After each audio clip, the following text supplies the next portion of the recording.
The Ugly Duckling. It was the drowsy hour of noon. It was so hot, the farm was like an oven. Only the sparrows were twittering in the shade of the neem trees. Everything else was quiet and peaceful. Even the farmer was asleep. By the side of the pond, a mother duck, however, was not sleeping. She was busy sitting on her eggs, which should hatch at any moment. At last, she heard tap, tap, tap inside the shells. The tapping grew louder, and soon 4 pretty little ducklings came out.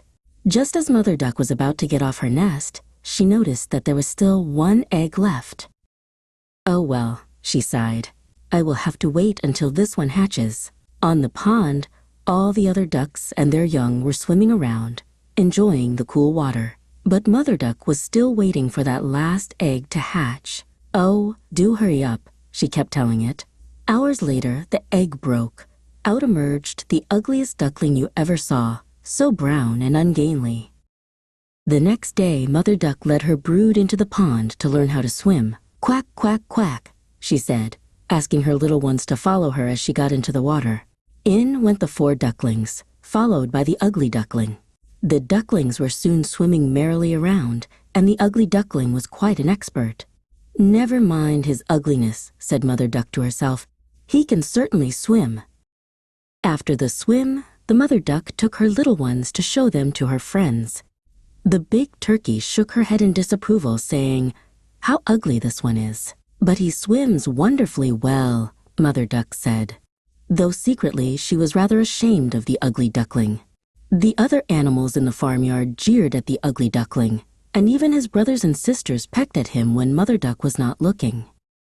That night, the Ugly Duckling cried himself to sleep. When he awoke, the stars were still shining.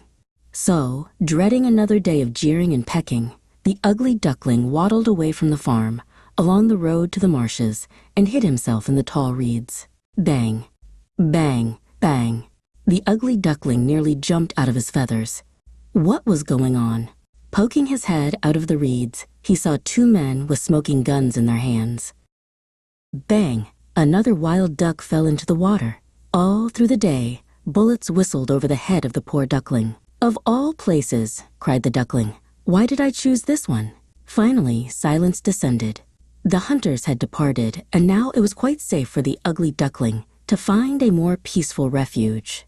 Taking a careful look around, the Ugly Duckling made off across the marsh, swimming through channels with thick reeds on either side, sometimes waddling through sticky mud. There seemed no end to the journey. Then, as the sun was setting, the duckling saw a hut close by.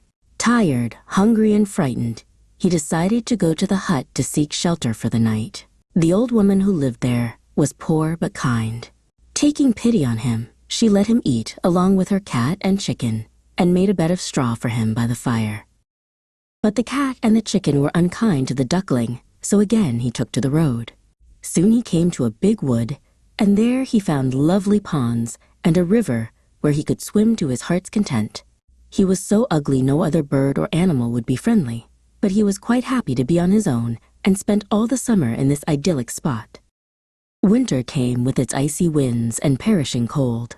One evening, shivering with the cold, the Ugly Duckling saw a flock of noble swans fly overhead. How graceful they looked, and oh, if only he could be like them. As the winter grew more severe, the duckling would certainly have died if a kindly farmer had not taken pity on him. The farmer put the duckling inside his coat and took him home. The warmth of the fire in the farmhouse and the kindness of the farmer's wife saved his life.